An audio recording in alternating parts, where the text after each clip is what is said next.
देवेंद्र फडणवीस के हाथों श्रमिकों को सम्मानित किया गया। श्रमिकों के सम्मान में शुभ्रांशु दीक्षित ने किया भव्य कार्यक्रम का आयोजन। जी आपको बता दें कि मुंबई के घाटकोपर स्ट्रीट असल्फा के श्री छत्रपति शिवाजी महाराज मैदान में श्रमिक के सम्मान में भव्य कार्यक्रम का आयोजन जिला उपाध्यक्ष शुभ्रांशु दीक्षित के द्वारा आयोजित किया गया, जहां पर पूर्व मुख्यमंत्री विरोधी पक्ष नेता देवेंद्र फडणवीस के हाथों श्रमिकों को सम्मान दिया गया, जहां बड़ी संख्या में लोग मौजूद रहे।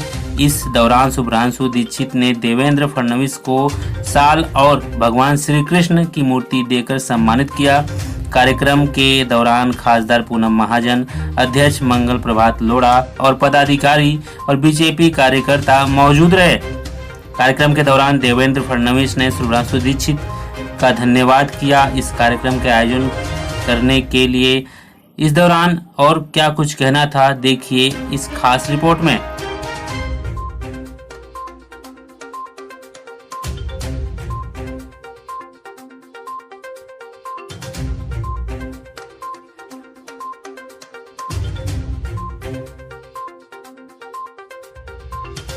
भारत माता की, भारत माता की जय।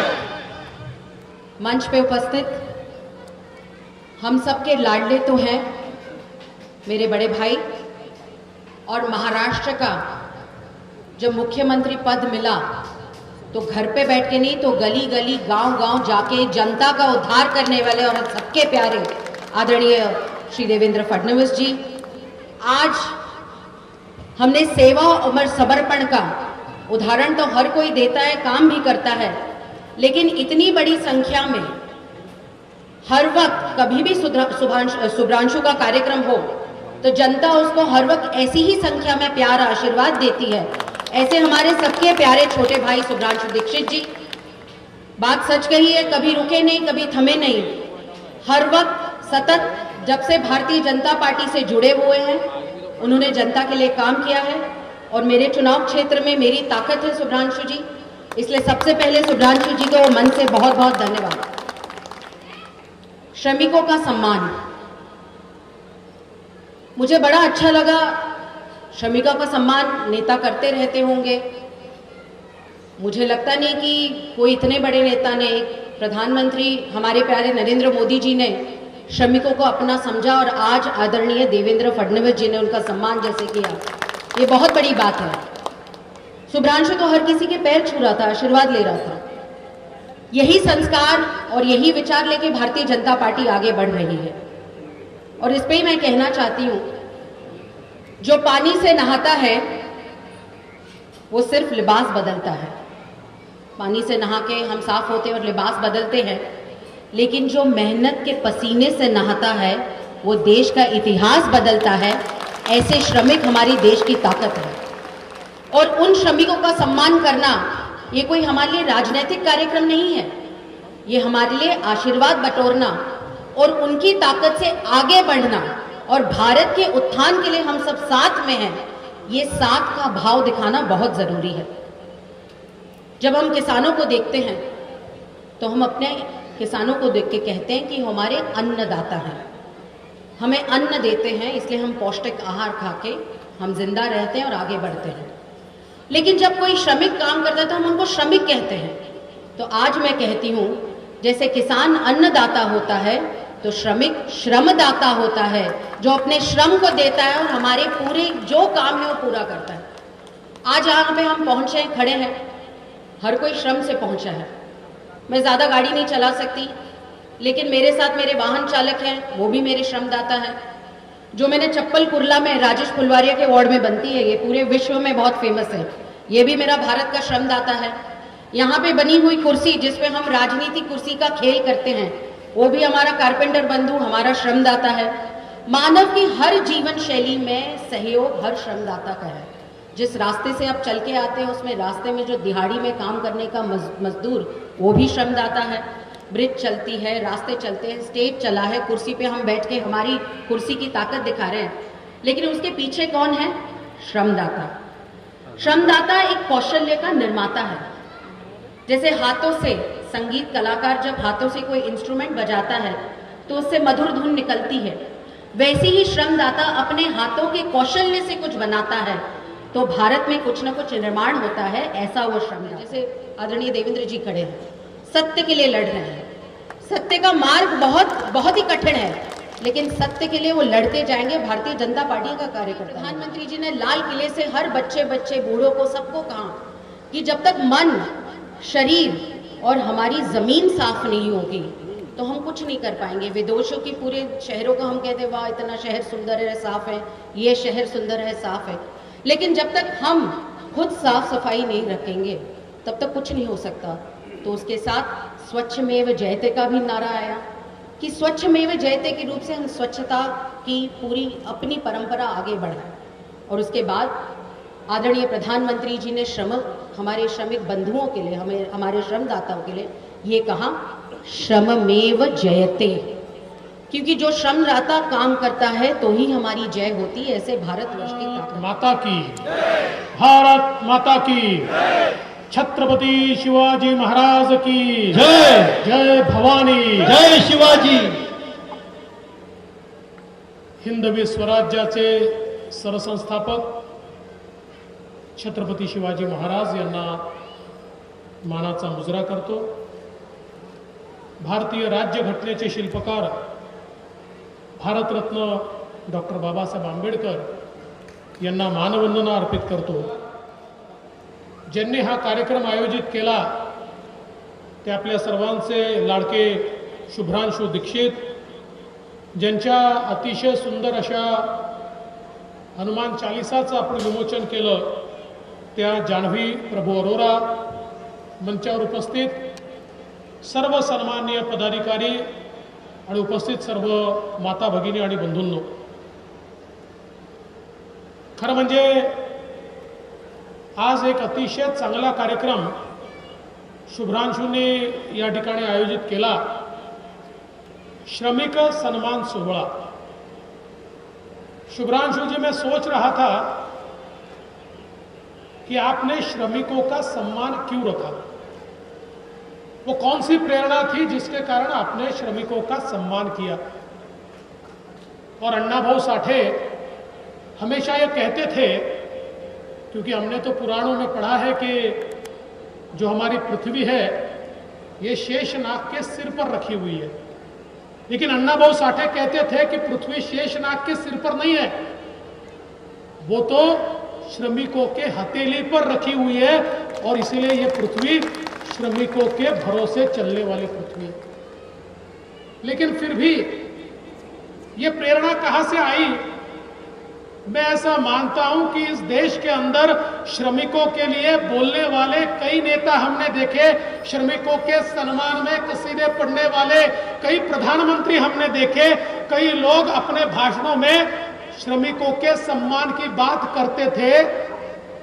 लेकिन पहली बार हमने देखा जब प्रयागराज में कुंभ हुआ और उस कुंभ में हमारे प्रधानमंत्री जी पवित्र संगम पर स्नान करने के लिए गए, तो संगम में स्नान करने के बाद उन्होंने किसकी पूजा की?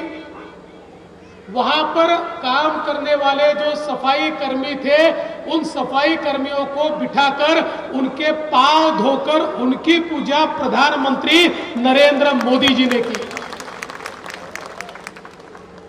जो ऐसे लोग थे, प्रधानमंत्री तो छोड़िए, कभी उन्होंने विचार नहीं किया था कि कोई निगम पार्षद भी उनका सम्मान करेगा। ऐसे बिल्कुल गरीब, कूड़ा उठाने वाले, कचरा उठाने वाले, गंदगी उठाने वाले ऐसे लोगों को जब देश के प्रधानमंत्री कुर्सी पर बैठाते हैं और स्वयं अपने हाथों से पानी लेकर उनके पांव धोते हैं, तो पूरे भारत को बताते हैं कि एक ऐसा देश है जहां श्रमिकों का सम्मान होगा, जहां श्रम का सम्मान होगा। जो श्रम करेगा उसे प्रधानमंत्री भी सम्मानित करेगा। इतना ही नहीं, तो जिस समय काशी विश्वनाथ का मंदिर तैयार हुआ, जिस मंदिर को आक्रांताओं ने ध्वस्त किया था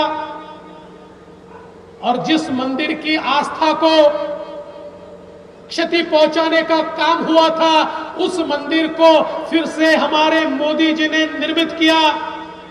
हमारे आस्था के प्रतीक भगवान विश्वनाथ को फिर एक बार प्रस्थापित किया और प्रस्थापित करने के बाद, उसका उद्घाटन करने के बाद उन्होंने मुख्यमंत्री जी, मंत्री जी इनके साथ फोटो नहीं लिया।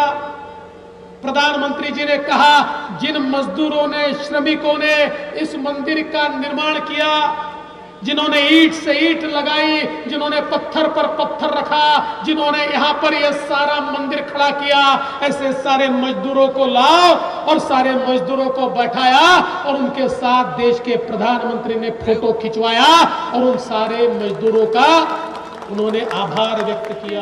पसीजा पता है, कोरोना के काल में इनके मंत्रिमंडल के अंदर एक प्रस्ताव आया। उस प्रस्ताव में उन्होंने कहा, कोरोना के काल में सारे दुकान बंद थे तो बार भी बंद थे, और बार बंद थे तो दारू बेचने वालों को बहुत तकलीफ हुई, उनका बड़ा नुकसान हुआ। इसलिए उनका जो लाइसेंस का पैसा है उसको आधा कर दिया जाए, और इसलिए दारू बेचने वाले बार मालिकों के लाइसेंस की फी को 50% कम करने का काम कोरोना के काल में उद्धव ठाकरे की सरकार ने किया। लेकिन एक मजदूर को 1 रुपया भी इस सरकार ने नहीं दिया। कोरोना के काल में लॉकडाउन के दरमियान सब लोग घर में थे तो घर में लोगों ने पंखा चलाया, लोगों ने टीवी चलाया, ऐसा बोल बोल के सबके इलेक्ट्रिक का बिल दुगना तिगना दे दिया। और जब लोगों ने कहा, अरे शराब वालों को रियायत देते हो तो हमको भी थोड़ी सी रियायत दे दो, अरे बाकी तो छोड़ दो। आप जब सत्ता पर आए थे तो कहते थे गरीबों को मुफ्त में बिजली देंगे, मुफ्त में नहीं दी ठीक है, पर कम से कम बिजली का बिल कम कर दो। तो ठाकरे सरकार के मंत्री कहते हैं, बिल भरो नहीं तो तुम्हारी बिजली काट दी जाएगी, एक दिन भी तुमको बिजली नहीं मिलेगी। मैं फिर एक बार पूरे दिल के साथ शुभ्रांशु जी का अभिनंदन करना चाहता हूं। एक बहुत अच्छा कार्यक्रम श्रमिकों के सत्कार का, सम्मान का आपने रखा, लेकिन एक कार्यक्रम तभी पूरा होगा जब यहाँ के एक एक श्रमिक को ई श्रम कार्ड मिलेगा। जब तक यहाँ के एक एक श्रमिक को मोदी जी की योजनाओं के तहत जो सारे फायदे हैं वो फायदे उन तक पहुंचेंगे, तभी ये कार्यक्रम शुरू होगा। और इसलिए मैं बोलकर जाता हूं, मैंने तो आज कार्यक्रम की शुरुआत की है। जिस दिन ये सारे फायदे उन तक पहुंचाने का काम आप करोगे, उस दिन वापस यहाँ आऊंगा और उस दिन उनका नहीं तुम्हारा सत्कार मैं यहाँ पर आकर करूंगा। इतना ही आज के मौके पर निवेदन करता हूं और अपने शब्दों को विराम देता हूं। जय हिंद, जय महाराष्ट्र।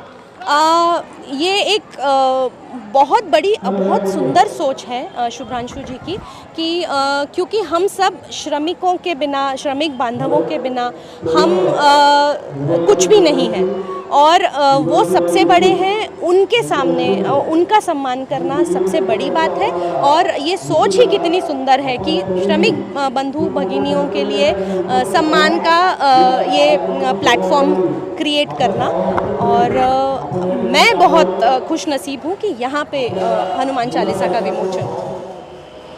देखिए, 1 मई को महाराष्ट्र दिवस और लेबर डे मनाते हैं, और उसके पूर्व संध्या में कि यहाँ पे श्रमिकों का सम्मान रखा गया था प्रोग्राम, जो कोरोना काल में बैक स्पेस में श्रमिक लोग झाड़ू मारना हो, हॉस्पिटल का काम हो, या तो गाड़ी ड्राइवर्स हो, बहुत सारे विभिन्न क्षेत्र में वो लोग बहुत सारे काम किए बैक स्पेस में रह के भी। मुझे लगता है उनका सम्मान होना चाहिए। तो उसका एक छोटा सा यहाँ पे हम लोगों को जिज्ञासा प्रेरणा देने के लिए श्रमिक बंधुओं का आज यहाँ पे हम सम्मान रखे थे। और वहाँ पे हमारे मुख्यमंत्री श्री पूर्व मुख्यमंत्री देवेंद्र फडणवीस जी आए और हम लोग को उनको देख के और जिज्ञासा प्रेरणा मिली। आपको ई श्रम कार्ड के लिए देवेंद्र फडणवीस जी ने एक मार्गदर्शन दिया है, कैसे टारगेट पूरा करेंगे आप? देखिए, हमारे यहाँ तो बहुत ई श्रम कार्ड का 5-6 कैंप हो चुका है, और मुझे लगता है ई श्रम कार्ड हर जो श्रमिक होते हैं उनको बनाना चाहिए। और ये तो हमेशा कैंप लगता है, महीने में 1 बार 2 बार प्रयास करते हैं। बहुत ज़्यादा संख्या में मुझे लगता है चांदीवाली विभिन्न क्षेत्र में हम श्रम कार्ड के जो भी कैंप लगते हैं और वापस बढ़ाने का प्रयास करेंगे कि हर जितने भी श्रमिक हैं उनका श्रम कार्ड बन जाए। शुभांशु भैया, जिस तरीके से देवेंद्र जी ने एक चीज़ कहा है, अगर आपने उस टारगेट को पूरा किया तो सम्मान के लिए फिर से वापस यहाँ पर एक बार आएंगे, तो कितना आप तैयारी करेंगे उस चीज़ को पाने की? देखिए हमारे लिए भी एक टास्क जैसा है सर। देवेंद्र जी बोले हैं तो ऑलरेडी हम बहुत सारा कैंप श्रम कार्ड का लगा है और मैं प्रयास करूंगा कि जो चांदीवली के जितना भी जनता जनार्दन है, जो श्रमिक है, उन सबका हमें कार्ड बनाने को पूरा क्लियर करके देने का प्रयास करूंगा। उन्होंने एक विश्वास दिखाया है आपके ऊपर, तो किस तरीके से उस विश्वास को कायम करके रखेंगे आप? देखिए कार्यकर्ता उनके जो वरिष्ठ अगर वहाँ पे बड़ाई करते हैं अगर कार्यकर्ता का, तो मुझे हम लोग का एक जोश भरा पैदा होता है। तो मुझे लगता है कि देवेंद्र जी को आने वाले समय में जो भी मुझे टास्क दिए मैं पूरा करके दूंगा। मुझे लगता है कि जो मोदी जी की योजना है उसमें आपको मेडिकल्स के लिए, और अभी तो मैं सुन रहा हूँ कि जो मोदी जी जो प्राइम मिनिस्टर आवास योजना का जो उनका फ्लैट है उसमें भी 2 लाख का बेनिफिट मिलता है। तो मुझे लगा श्रमिक को ई श्रम कार्ड बनाना अनिवार्य है। जैसे हमें फ्यूचर में आधार कार्ड चालू हुआ तो लोगों को भ्रमित था, और आने वाले समय में ऐसे भी श्रम कार्ड मुझे लगता है आगे पूरे देश में कंपलसरी हो जाएगा।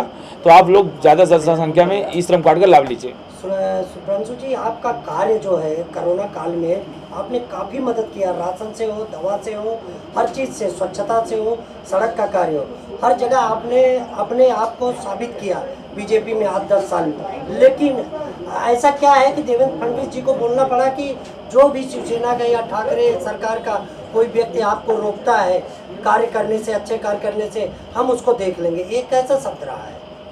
देखिए देवेंद्र जी को तो आप सब लोग जितने भी घोटाले चाह रहे हो देख के घबराते हैं कि कभी पेन ड्राइव किसका निकालने का पता नहीं। तो मुझे लगता है कि उनका एक संदेश था कि अगर आप गलत करोगे तो उसका आपको भरपाई भरना पड़ेगा। बाकी वो वरिष्ठ है, उनका जितने भी हम लोग को सीखने का मिलता है बातें, उस आपको कुछ ना कुछ उद्देश्य बोले रहेंगे कि कार्यकर्ताओं को भी वो चीज़ सीखना चाहिए। शुभ्रांशु जी, आप बीजेपी में जो एक कार्यक्रम किए हैं, ये तीसरा कार्यक्रम है, सबसे बड़ा कार्यक्रम है, और यहाँ पे खुद देवेंद्र फडणवीस जी मुख्यमंत्री और बड़े बड़े नेता सांसद उपस्थित रहे और हजारों की तादाद में भीड़ रही है। इसमें आपको बीजेपी में क्या ओहदा मिलेगा, क्या कार्यभार दिया जाएगा इसके बाद? देखिए मुझे लगता नहीं पार्टी भारतीय जनता पार्टी में ऐसा प्रोग्राम करने से कोई ओहदा मिलेगा। हम लोग कार्यकर्ता है, पार्टी का संगठन बढ़ाने के लिए, पार्टी की मजबूती बढ़ाने के लिए ये प्रोग्राम करते हैं हम लोग। और ये एक पार्टिकल प्रोग्राम तो है जरूर, लेकिन श्रम कार्ड कोई भी बना सकता है। इसमें किसी भी पार्टी का आदमी नहीं कि कोई कांग्रेस का है तो नहीं बनाएगा, कोई सेना का तो नहीं बनाएगा, वो तो लोगों का योजना है। प्रधानमंत्री पूरे देश के प्रधानमंत्री है, तो सिर्फ श्रम कार्ड बना के लोगों को लाभ लेना चाहिए। कोई भारतीय जनता पार्टी का तो उद्देश्य नहीं है, प्रधानमंत्री जी बुलाएं लोगों के फायदे के लिए बनाएं। तो मुझे लगता है इस श्रम कार्ड के लोगों को ज़्यादा से ज़्यादा संख्या में लाभ लेना चाहिए। शुभ्रांशु दीक्षित जी, ये आने वाली महानगर पालिका के चुनाव के तौर पर देखा जाए कार्यक्रम इतना बड़ा कार्यक्रम अपने चुनाव को ठीक पहले करके दिखाया है, तो माना जाए कि चांदीवली विधानसभा में आपने ताबूत में आखिरी कील ठोक दी है। देखिए महानगर पालिका की बात अलग है, और भारतीय जनता पार्टी हमेशा संगठन बढ़ाने के लिए और जो श्रमिक का जो विषय था उस लेके को श्रमिकों का सम्मान करने के लिए प्रोग्राम किया गया था। मुझे लगता नहीं सिर्फ पार्टिकल का कोई उद्देश्य था, हम श्रमिक का सम्मान कर रहे थे। तो श्रमिक हर पार्टी का, हर जात का, हर धर्म, हर मजहब का होता है। तो मुझे लगता नहीं कि महानगर पालिका के हम श्रमिकों का सम्मान किए कि श्रमिक वर्ग है कि उनका भी हमारे देश के प्रधानमंत्री जी जब सम्मान कर सकते हैं तो हम कार्यकर्ताओं को भी ऐसा श्रमिक का सम्मान करना चाहिए। इसीलिए हम श्रमिकों का सम्मान किए और आप सभी लोग आए, उस सभी लोग को आपको धन्यवाद बोलता हूँ। आने वाले समय में हम आप सबके साथ हैं। Thank you.